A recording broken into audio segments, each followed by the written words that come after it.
What's going on, everybody, and welcome back to Johnny K Picks. And in this video, I'll be going over my full card picks and predictions, along with the bets that I'm looking at so far for UFC Singapore Holloway versus the Korean Zombie. Now, first things first, guys, please hit that like button while you're watching this video. Please hit the subscribe button if you're new, or if you just haven't yet. Hit those notifications so you know when I put out these videos. Sometimes I do it on Sundays if I have enough time, or I'll do it on Mondays. And obviously, we do our live stream too. So you definitely want to get notified. So click on the notification button and leave some comments below on your favorite fights this week, how you did last week, what bets you have in so far for this week. Anything helps my video. Always appreciate with everything you do. So, yeah, the other night, not last night, UFC 292 was happening. And let me tell you, it was a pretty fun card, up and down, a lot of finishes. So let's get to it real quick. For my picks, I ended up going 10-2 overall. For my bets, I had 7 bets. I won 3 of 7, and I ended up losing 0.64 units, so a little under a unit, which ended my 5-fight winning card streak. So we got a new hat on, picked out by the wife, and we are going to go for a new winning streak right now with UFC Singapore. But let's quickly go over these fights real quick. I always like to do that. So the first fight of the night, which was amazing, Karine Silva versus Marina Moroz. Silva looked great. Very good striking, too. I thought she improved with her striking. She landed a good shot on Moroz, which dropped her. And she eventually got the fight to the mat and got the guillotine. So good win from Silva with 1 second left to Effie. If you're watching my video, you owe me a shoey bet, bro. Next one's Natalia Silva versus Andrea Lee, the other Silva. Silva just dominated this whole fight. She looked great. The only thing that didn't happen was a finish, but she rocked her in the first round. Andrea was bleeding the whole time, but she just outstruck her and looked great. So another dominant win from Natalia. Next fight, Andre Petroski versus Gerald Mearshart. I mean, it kind of went the way I thought it could go. I was thinking there was going to be a finish by Petroski, which was a bad bet of mine, but Petroski almost got him out of there in the second round with that right overhand, or the left or right. I can't remember which one it was, but an overhand dropped him, but he just couldn't get the finish after that. But I think the right fighter won. I know it went to split decision. I thought Petroski very narrowly edged out the first round with that last like 10-second takedown, which nothing happened, but it was so close. The judges probably gave him that takedown, and it meant a lot. So Gerald Mearshart won round 3. I thought Petroski won round 2 because of the knockdown. So not a bad decision, but it definitely was a split. It was very close. Patona versus Gibson, good fight. These guys are warriors. Great fight. I thought Brad did win. He started taking over rounds 2 and 3. Cody did look good at times. He landed some good shots, but Brad's tough dude. So a good win from him. Kurt Holloway versus Austin Hubbard, good win from Kurt. I thought this fight would go over 2.5 rounds. It didn't. It barely went over 1.5. And I thought Hubbard would use his wrestling more. He started to try, but then he stopped, and then all of a sudden he got the fight to the mat, and he got tangled up in a arm triangle. So, good win from Kurt. I'm not taking anything away from him, but Austin Hubbard, that's his like little weakness, is just a submission defense, and then he got submitted again. Gregory Rodriguez versus Dennis Tululian. Gregory looked great. He didn't mess around. He got this fight to the mat. Maybe he landed an illegal shot to the back of the head, but I don't think he did it on purpose, because Dennis did move his head a little bit towards him, and it did hit when he threw it. His head was okay in that angle, but unfortunately, I see where people were kind of mad and questioning it, but at the same time, it's like bang, bang, and I get it. It sucks, but I mean, Greg did what he needed to do. He didn't mess around on the feet too much, and he got the win. Brad Tavares versus Chris Weidman. Kind of a boring fight, as we kind of thought it would. I wish I would have played the over 2.5, but I was scared off by the red flags. But I did think this fight would go over 2.5, and I thought Brad won all 3 rounds. So kind of, like I said, kind of a boring fight. Chris Weidman, I don't know if he should be fighting again. Marlon Vera versus Pedro Munoz. I will say this. Marlon Vera won the fight, but he did not win round 2 at all. Pedro struck him 2-1, I believe, or close to it. And Marlon wasn't even landing that good of shots in round 2. Round 1 and 3, sure. But Vera did win the fight 29-28, but he didn't win 30-27, and 2 judges gave him 30-27, which is crazy. Judges love Marlon Vera. I'm going to point that out, because even in the fight against, I believe it was Corey Sandhagen in Marlon Vera's last fight, he lost.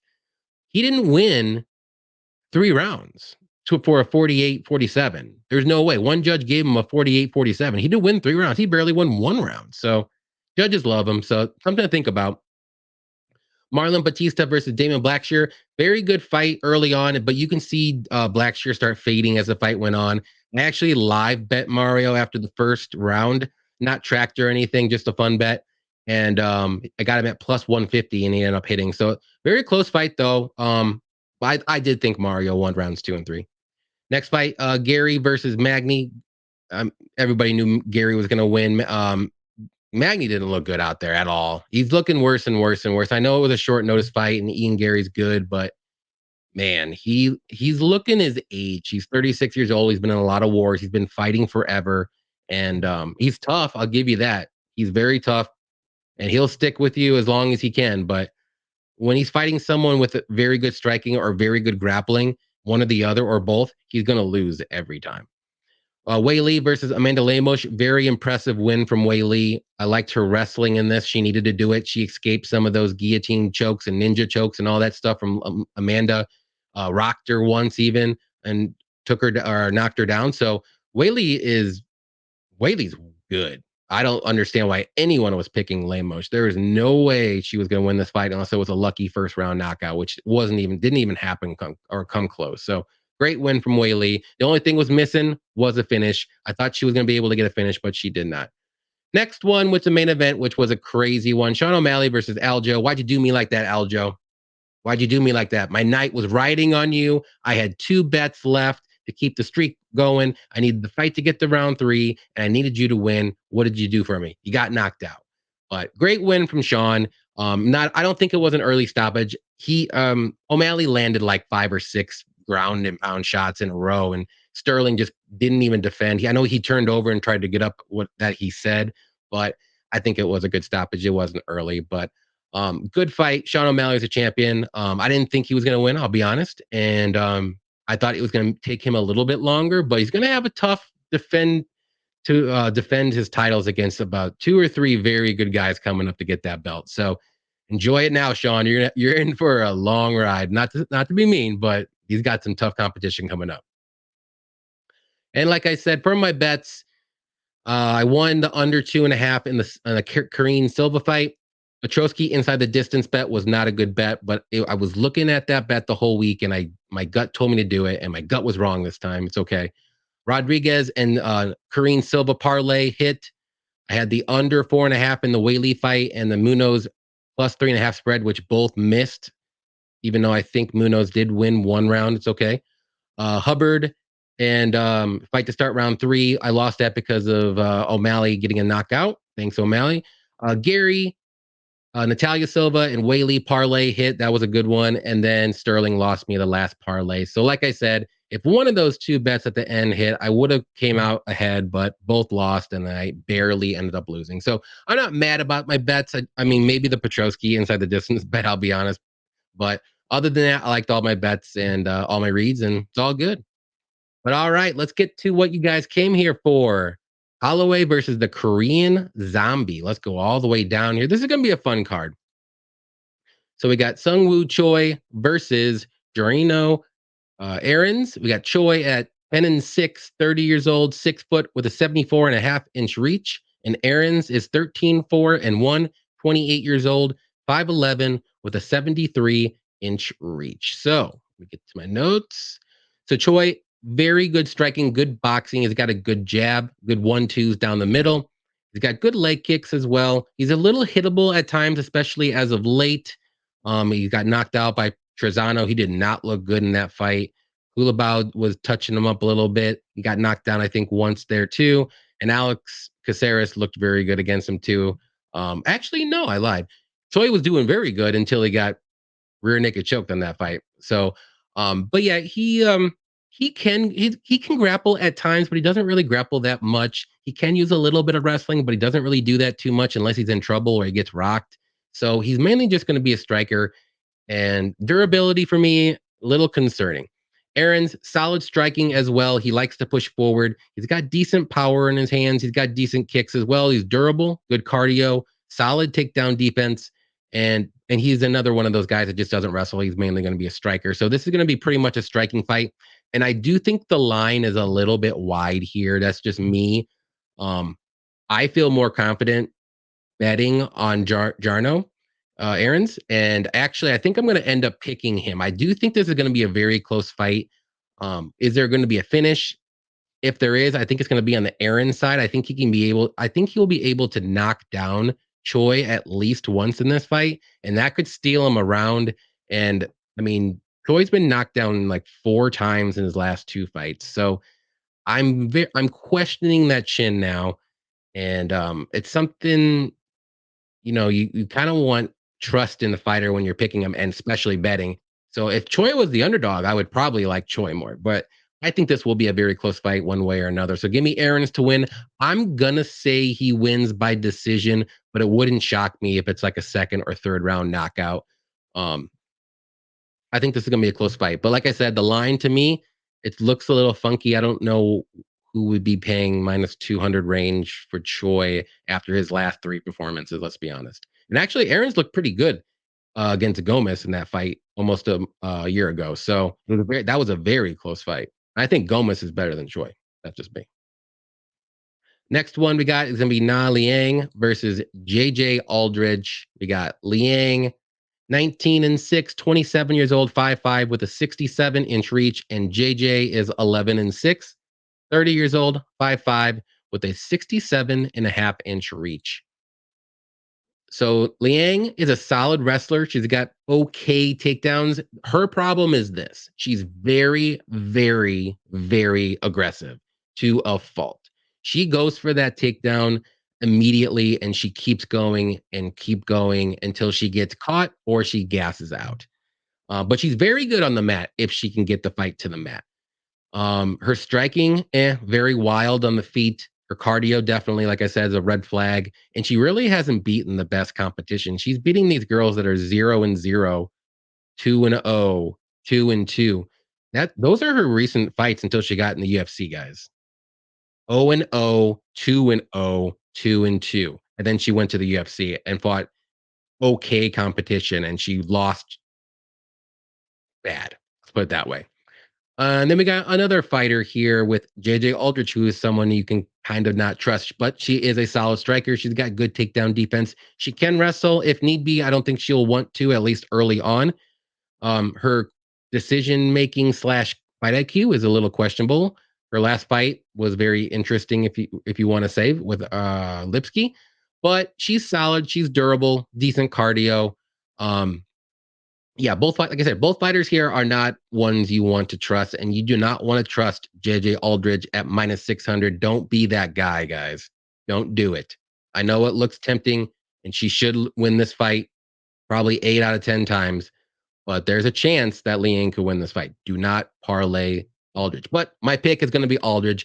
I think she's going to be able to survive like the first 2 minutes of the fight that Liang will give Aldrich trying to wrestle her. And after that, I think she'll be able to get her out of there maybe late first round or early second round. So with my pick, I'm going to say Aldrich actually wins by knockout. And for my bets, I would stay away from this fight. Definitely. Unless you want to do like a fight doesn't go the distance. That could be something to look at, actually, now that I think about it. I wonder if the under is going to be set at 1.5 or 2.5. If it's set at 2.5, I may play that under. Because there's no way Liang's going to last a round and a half. Next one we got is going to be Kinoshita versus Billy Goff. Kinoshita is 6-2, 23 years old, 6 foot with a 71.5-inch reach. And Goff is 8-2, 25 years old, 5'10", with a 72.5-inch reach. So Kinoshita, very good striking, very slick striking, good power in his hands. He doesn't really have that like one punch knockout, but if he lands a good combo 1-2, he's going to put you down. And he has those strikes where if you don't see it coming, he's going to knock you out. Very quick strikes, like I said, and good counters. His takedown defense, though, isn't that great. But if he does get taken down, as we saw in the Fugit fight, he does work himself back up unless you have good top control. Fugit didn't really have the greatest. Kinoshita can be a little hittable at times if things like kind of aren't going his way. Like if you make this like a more of like a dirty fighter or instead of like a straight up like technical striking match, he doesn't really do well against fighters pushing forward and making this a dog fight, if you want to say. And unfortunately for him, Billy Goff is a dog. He's a very well-rounded guy.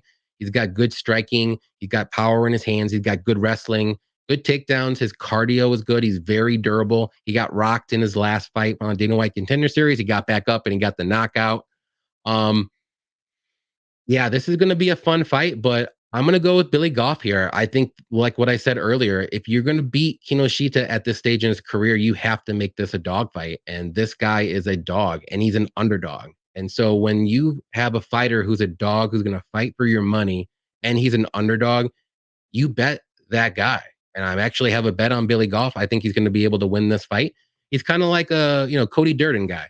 Like he's a dog. He's going to fight for your money and he's always an underdog. So you bet him and he wins more times than not. So I think Goff can replicate what Fugit did to Kinoshita and maybe even better. Not to say Fugit's not good, but I don't put him high on, the UFC level bar there, if you want to say. But if, Billy Goff gets scared or whatever and doesn't go forward, Kinoshita's going to be able to light him up probably. So that's what the problem is. Goff needs to go forward, go for takedowns, make this fight dirty. Kinoshita needs to make this fight super clean and with like basically striking. So give me Goff to win. I'm going to say he does get that knockout in the second round or so, maybe with ground and pound. And yeah, he's going to be able to get him out of there. Just kind of like what Fugit did to him. Next one we got is going to be Kenan Song versus Rolando Bedoya. That Song is 19-7, 33 years old, 6 foot, 71.5-inch reach. And Bedoya, 14-2, 26 years old, 5'11, we'll say 75-inch reach. I thought I saw something there, but it wasn't what I thought. So Song, solid striker with good boxing. He's got very good power in his hands. He does slow down as the fight goes on. His durability, to me, is a little bit of an issue. He doesn't really wrestle, and his takedown defense is not good at all. So basically, this guy is just a boxer. He does have decent leg kicks. He doesn't throw too many of them, but when he does land hard. He throws everything with power. That's why he kind of slows down a little bit. Bedoya, though, very good striker, technical, high volume, always throws combos. He always ends. Ends a lot of his combos with leg kicks if he does throw more than like 2 or 3 punches. Striking defense, though, is a little concerning, but he's very durable. He's got good cardio as well. He's young. He's one of those Peruvian guys where lately the Peruvian guys have been looking very good. And in Bedoya's last fight against Chaos Williams, very, very good fight. I actually thought he won that fight. But with my pick here, I got to go with Bedoya. Like I said, his last fight was on short notice against Chaos Williams. I thought he won that fight. He ate a ton of Chaos's strikes and he didn't drop. He always pushed forward. He looked better as the fight went on and Chaos slowed down. And if he can take the shots of Chaos, he could be able to take the shots of Song. So with my pick, give me Bedoya to win. I'm actually going to say he does get the... see, I like the third round knockout or third round decision prop in this one. I do think this fight will extend a little bit. I think, like I said, Bedoya is not really the knockout kind of guy. He can get knockouts, but he only has 4 knockouts and 3 submissions. So most of the time he is going to decision. So I do think this fight will go to decision. I'll say Bedoya by decision, but I do like the round 3 decision prop for Bedoya. I do like Bedoya in a parlay. I think that's a pretty safe one this week. And yeah, that's all I got for this one. But give me Bedoya to win. Next one's going to be Chidi and Njokuani versus Michelle. I think it's Michelle. Oleksiejczuk. Chidi is 22-9, 34 years old, 6'3", with an 80-inch reach. And Oleksiejczuk is 18-6, 28 years old, 6 foot, 74-inch reach. So he's a little bit smaller than Chidi, obviously, because that guy's massive. Chidi, though, very, very good striker, good kickboxer. He does keep his range very well, and he needs to keep his range. He has good elbows and good kicks. He can slow down as the fight goes on. We saw it happen a little bit with Albert because he was kind of starting to try to wrestle with him, or Albert did. And then Gregory Rodriguez, I think he just kind of went for the finish early on because he opened him up really bad up there by his eyebrow, and then he kind of gassed out. But he does, like, his volume slows down as the fight goes on. Oleksiejczuk, though, he's a very, very good boxer. He's got good power in his hands, good combos, good counters. He loves to push forward. He works the body as well with his striking. He's durable. His bugaboo, though, is grappling. But hey, Chidi is not going to grapple, so you don't have to worry about that. And this is going to be a fun fight. And I'm interested to see what's going to happen here. But I'm going to go with Oleksiejczuk to win, actually. I think in the first round, it's going to be maybe fairly close. They're both going to be successful at times, land a couple good shots and stuff. But I think as the fight goes on, I do like Oleksiejczuk more. I think he keeps his volume more so. Chidi does, like I said, his volume slows down. I don't want to say drastically, but it's very noticeable. And I think Oleksiejczuk's going to be able to land some very good body shots as the fight goes on, slow down Chidi more, and maybe he gets him out of there in the second or early third round. So with my pick, I'm going to go with Oleksiejczuk to win. I'll say late second round knockout.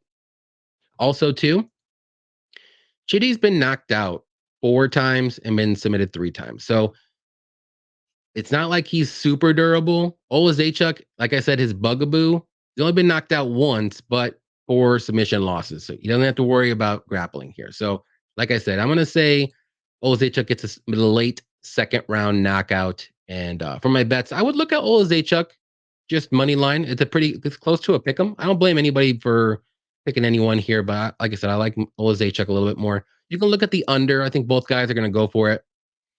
And yeah, that's all I got for this one.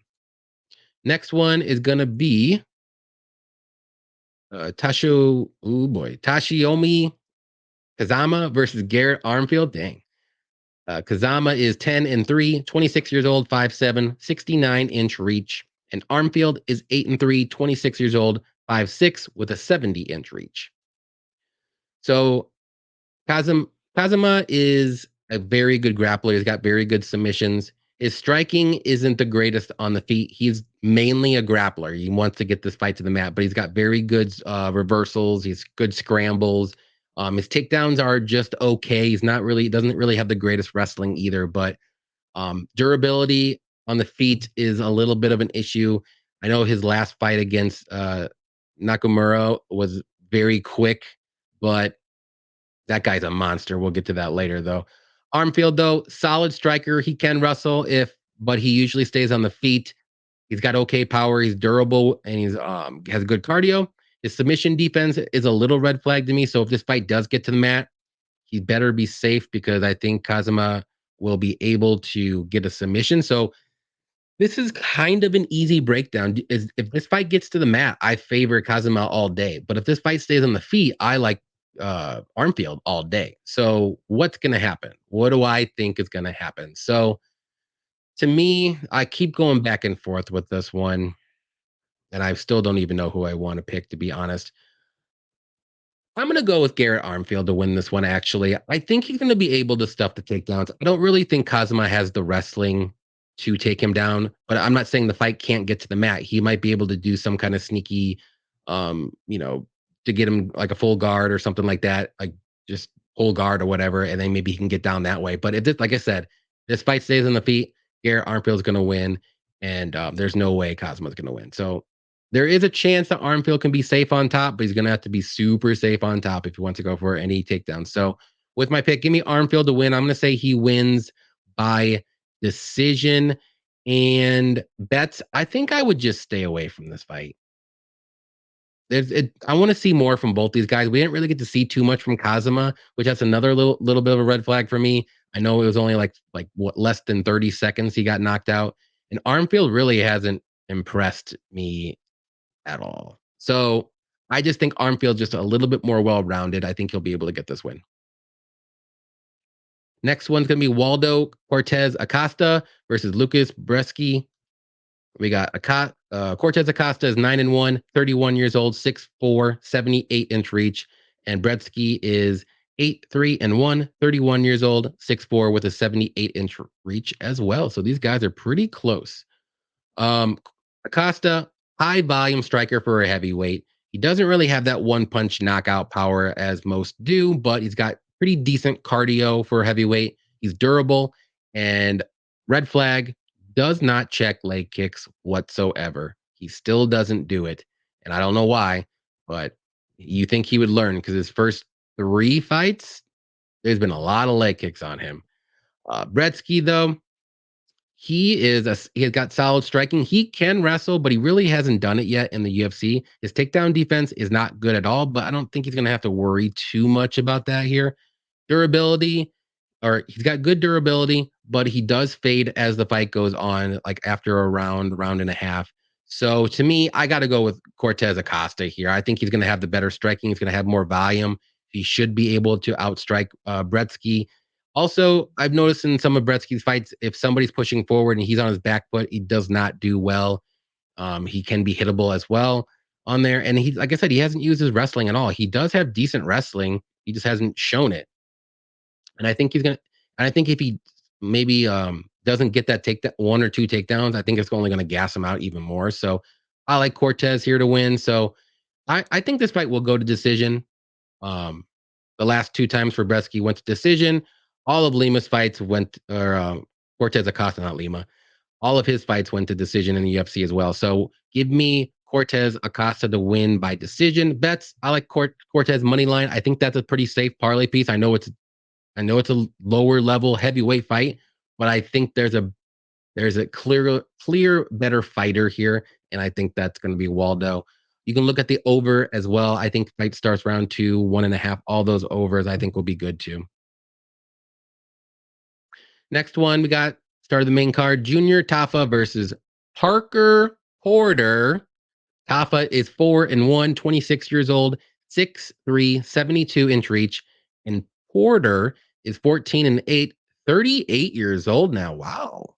6 foot with a 75-inch reach. I did not know he was that old. I thought he was like 35, 36. Wow. Anyways, Tafa, very powerful striker. He's got quick strikes. Actually, he's very his hand speed's very quick, durable, solid cardio. His takedown defense is actually decent, but when he does get taken down, it's very hard for him to get back up. But it takes his opponent like a decent amount of energy to take him down. He's not just gonna fall over or anything like that. Porter, very well-rounded fighter. He's just solid everywhere. He doesn't really have I say that now, but he's got 2 knockouts in a row. But he's not really the knockout guy. That's the funny thing. But he's got 2 good knockouts. Well, he got knocked out. Sorry. He got 1 knockout. Sorry, I'm reading this wrong. But on the feet, he's got solid striking, good, decent grappling, good wrestling too. He can be hittable on the feet. He can be, he does throw a pretty decent volume. He's going to be a little bit shorter here. His chin isn't the greatest either. He's been finished a lot in the heavyweight division. So 4 times, 3 by submission. So, this guy, I mean, he's just, he's average everywhere. Let's put it that way. So to me, I'm going to go with Tafa here. They both have their path to victory, but I think Tafa will be able to stuff the takedowns early and potentially, and then eventually, not potentially, get a knockout. Maybe late first or early second round. But I will say this: if Porter gets those takedowns, that could slow Junior down enough. But we've seen Junior with decent cardio, or like in his last fight against Muhammad Usman, and all Usman was doing was wrestling. I don't think Porter's going to be able to do that. So is a little bit smaller. Porter and is a little bit not as strong, if you want to say. So I think Tafa will be able to stuff the majority of these takedowns and get a knockout. So going with Tafa to win by knockout. Bets, Tafa money line isn't bad. I think it's a little bit higher than -130 right now. That's about all I would look at. Unless you like Porter, you can do the dog bet. I wouldn't look at the over-unders here. I could see it go either way, to be honest. Next one, maybe the fight of the night, let's be honest. Erin Blanchfield versus Taila Santos. Blanchfield, 11-1, 24 years old, 5'4", 68-inch reach. And Santos is 19-2, 30 years old, 5'6", with a 68-inch reach as well. So Blanchfield is a very, very good grappler. She's got very good submissions. Her striking is improving. It actually impressed me a lot in the last fight against Jessica Andrade. She was taking some good shots and actually giving back some good shots on the feet. She's got good volume. Her takedowns are decent. I don't want to say amazing, but they're decent. She can be a little hittable on the feet. She doesn't really move her head too much. She's very durable and she's got very good cardio. Santos, very well rounded, good striking with power in her hand. She's got good wrestling, good grappling. She's very strong, very good takedown defense. She's durable. I know in her last fight she did lose to Valentina, and I will say this: that was very, very, very close. And if Talia's eye or cheek, wherever it was hurt, wasn't messed up in those last 2 rounds, I do think that fight would have ended a little bit differently. And I think Talia would have been a little bit better than what she did. And I still think she kind of won that fight. But hey, it doesn't. That's what the judges saw that one day. So, um, very good performance from her in that fight. But like I said, super fun fight here. I don't know why this isn't the co-main event because it very much should be. And both fighters are very good right now. This is going to be basically whoever wins is going to be a title shot here. But I keep coming back to this. Is Erin going to be able to get the ground game going? Will she be able to get the takedowns on Talia Santos? Because this is what I keep fighting myself. Is she going to be able to do it? Will she be able to do it all 3 rounds? Honestly, I don't think so. So if this fight plays out on the feet, it could be very close. But I think Santos is going to be the stronger fighter here. I think she'll be able to stuff the takedowns. I think she has more power on the feet, so she can land the more damaging strikes. And she could go for some wrestling herself. Santos is a very good wrestler and very good grappling. She showed it in the Jillian fight, Roxanne Modafferi fight. Like she was control on top basically the whole fight and basically dominated the whole 3 rounds. So I don't think she's going to dominate Erin, but she can get some wrestling and top control and mix in some takedowns here. So I'm going to go with the dog here. I'm going to go with Santos to win. I think Erin can win this fight. This is going to be very close. This is a very big test for her, but Santos did fight Valentina, and that's the best of the best, if you want to say. So this is a Andrade lately. I mean, this isn't aging too well. Andrade is taking every short notice fight that she can take now. Don't know why. Molly McCann, JJ, decent, but I keep going back to the Valentina fight and how Santos looked. I think she's only going to improve from there, and it's going to be a tough fight for Blanchfield. So with my pick, give me Santos to win by decision. I don't think there's going to be a finish. I think there will be a lot of wrestling from Santos, maybe later on in the fight, and I think she'll be able to land the more damaging shots. So bets, I like Santos as a dog. You can look at the over, and then Blanchfield money line's not bad either if you're on her side too. So I don't blame anybody for either side here, but this is going to be a very good fight. Next one is going to be Rinya Nakamura versus Fernie Garcia. Nakamura, 7-0, 28 years old, 5'7", with a 68-inch reach, and Garcia is 10-3, 31 years old, 5'7", with a 67-inch reach. Nakamura, very, very, very good wrestler, very good takedowns. He's got good submissions as well. He's got power in his hands, as we saw in his last fight. Great takedowns. He's tough, durable. He could be a little wild on the feet sometimes if he's rushing in. And the big thing for me, his little red flag, is all of his wins have come in the first round or early second. I think he's only been to decision 1 time in his career, right here. So we don't know what he's going to look like after a round and a half. He's only done it once in his career.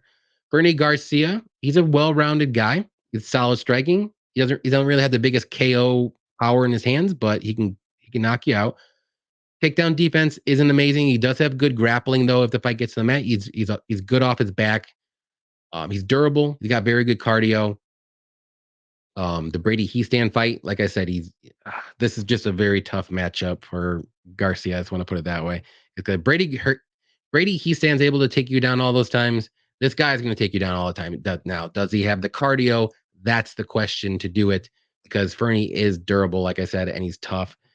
But I'm going to go with Nakamura here. He should win this fight. I don't want to say dominate, but he should look very good in this fight. But Garcia's no bum off the streets or some regional scene guy. Like, he's actually a solid fighter. He just doesn't have great takedown defense, and good wrestlers can beat him. But I'm going to go with Nakamura to win. I'll say he does get the knockout or a finish in the first round. Wouldn't shock me too much if it does go over 1.5 rounds. So if this fight is set at 1.5, you can look at the over. It might be enticing, but Nakamura at -700, I can't play him at that. I got to think of something else. I do think he's going to win. So maybe inside the distance, even if it cuts it in half, I think that's still a good bet. Next one's going to be Giga Chikadze versus Alex Caceres. Giga is 14-3, 35 years old, 6 foot with a 74-inch reach. And Caceres is 21-13, 35 years old, 5'10 with a 73.5-inch reach. So Giga, very good kickboxer, good boxing, amazing kicks, good body kicks, obviously with that liver kick. He doesn't really wrestle or grapple. His takedown defense is just okay, and he's going to just basically go out there and try to kickbox you. Caceres, well-rounded fighter. He's got good unorthodox striking, if you want to say. He does have some grappling. He can use offensive grappling. He can wrestle. He does have some sneaky submissions. He does not have the greatest submission defense, but he doesn't have to worry about that in this fight. He is durable. He's got good cardio. So this is going to be an interesting fight. And I don't like the line. I think it's wide. I think Caceres has proven that he's actually pretty solid. And Giga's coming off like a 1.5 year layoff, I believe. Yep, 1.5 year layoff. And he got beat up pretty bad by Qatar. So, or Cater, I'm sorry. I don't know why I say Qatar. Cater. And that's what worries me about Giga. But other than that, well, and like I said, Caceres has been active lately. Like I'm gonna go with Giga, but I do think this fight's gonna play out closer than the line says. I'm not super confident that Giga's gonna win this one. Alex can make this a close fight and maybe go to decision, 29-28 split, something like that. So with my pick, I'm gonna say Giga wins by decision. I don't think there's gonna be a knockout. I would look at the overs in this fight rather than pick a side and go from there. Next one, co-main event, Anthony Smith versus Ryan Spann 2. This happened 2 years ago. We all know what happened there. Anthony Smith, 36-18, 35 years old, 6'4 with a 76-inch reach. Ryan Spann, 21-8, 32 years old, 6'5 with an 81.5-inch reach. I don't know if that's crazy. Woo. Smith, he's a well-rounded fighter. He's got good leg kicks. He's got good striking, good jab, good grappling and submissions. His takedown defense, though, is not good at all. He will get taken down with a gust of wind. But he struggles to get some takedowns if he goes for them. But he's very tough. He's durable, and he's got good cardio. Spann, though, super dangerous guy. Tons of power, amazing submissions, but he's literally first round or bust. He's an amazing hammer for 2 minutes, and if anything wrong goes, he gets finished. Anything at all. So obviously, someone's getting finished in this fight. So look at the unders for this one for sure. And I know Smith is older now. He's working at the UFC for the UFC, doing at the desk, kind of like Chiesa. All those people, they never do good. But I don't know how you can trust Ryan Spann. I tried and tried and tried, but you just can't trust him. Either he's going to win in the first round, first 2 minutes, or he's going to get submitted or knocked out. And I do think Anthony, no matter what happens, survives the first 2-3 minutes. Maybe this fight gets into the second round, and I think he's going to win the fight. I can't trust Ryan Spann. That's basically what it comes down to, even though he's super dangerous and he can potentially finish Anthony Smith. But I don't think he's going to. So give me Anthony Smith to win. I'm going to say he does get a submission. Lately, Spann has been losing by submission. He got 3 losses, 3 knockouts. Nikita Krylov was able to submit him. Anthony Smith was able to submit him. So give me Anthony Smith to get another submission after Ryan Spann maybe lands a couple takedowns, maybe lands a good shot, and Smith survives that first round and gets a submission. Bets. Anthony Smith, it's a little risky, but I think it hits. And then the unders all day unders, 1.5, hammer it. Main event, going to be a quick one. We all know this one. Max Holloway versus the Korean Zombie. Holloway is 24-7, 31 years old, 5'11", 69-inch reach. Zombie is 17-7, 36 years old, 5'7", with a 72-inch reach. So we all know Holloway is literally one of the best featherweights. Just sucks that he has to fight. There's Volkanovski there. Otherwise, he'd be the champion for at least, 5, 6 years? But amazing striker, good boxing, super durable. There was ton of volume, cardio for days. The only problem, like I said, Volkanovski is in the division with him, so unfortunately, he'd be a champion. That's what it comes down to. He's just really good everywhere. He's got decent grappling if he wants to, but he keeps it on the feet.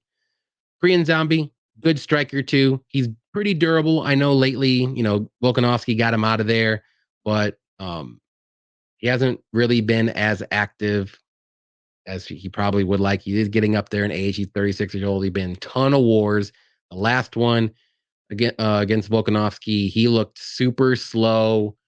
He did not look himself. And again, I don't know why this fight's even taking place. I really don't, because we all know what's going to happen. Holloway's going to win this fight. Like, he can't lose this fight unless it's like Holloway's never been knocked out, and that's the only way Zombie's going to win. And Holloway, I don't think he's ever been knocked down.